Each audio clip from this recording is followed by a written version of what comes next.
Everyone, and welcome to the first episode of Fishtory. In this series, we're going to be considering contemporary ideas of Roman continuity.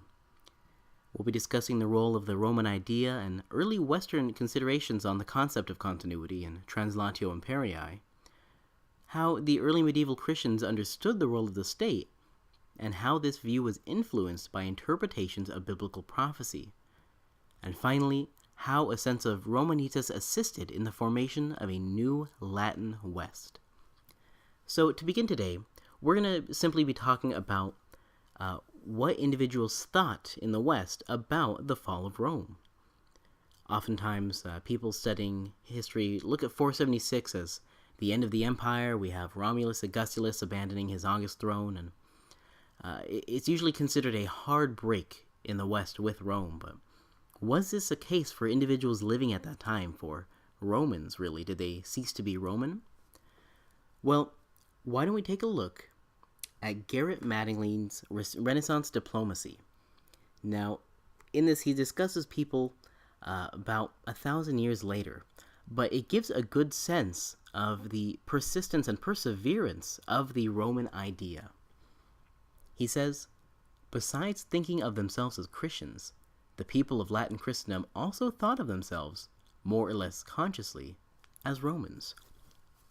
No one had yet come to tell them that Rome had fallen 1,000 years ago and given Europe over to the Goths, or that they were the Goths to whom it had been given over. It did not occur to their poets or to their legislators that Hector, Alexander, and Julius Caesar were any more alien to their heritage than Arthur, Charlemagne, and Godfrey of Bouillon, or than Joshua, David, and Judas Maccabeus.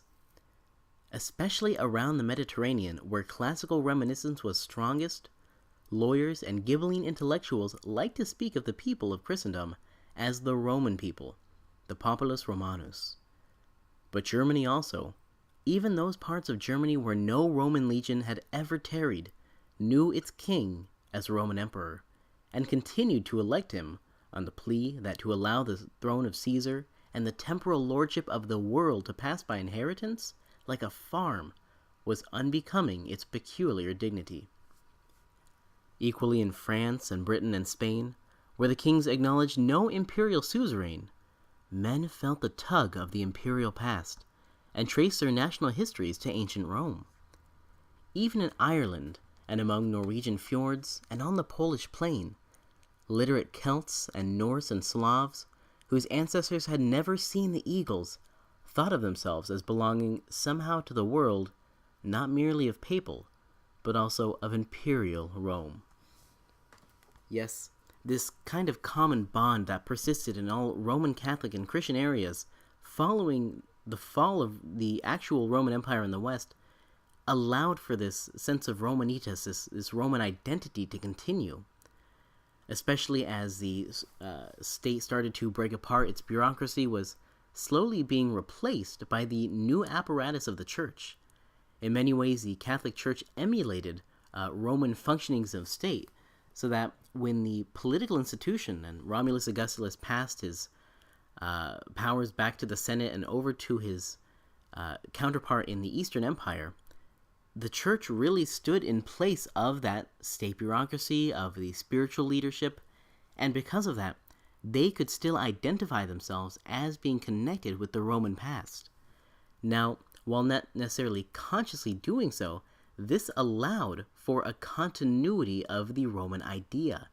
This idea that just as Rome's mission was essentially to conquer the earth, to spread its borders, to have an empire without borders, and to usher in this universal lordship, and finally the last days as prophesied in the Bible, this idea allowed these contemporary individuals and Christians to continue on with this sort of thought.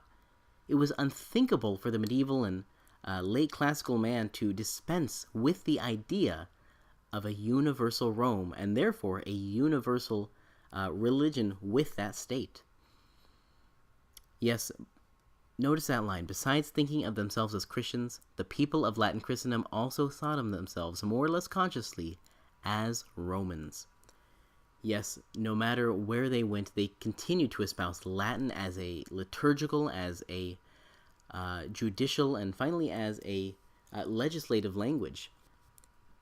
Well, that's all for today. We're going to be considering next the role of the Roman idea when it comes to translatio imperii, and finally how Charlemagne and papal assistance at that point was able to continue that idea of Romanness and prevented it from finally being extinguished in the hearts of the Western man.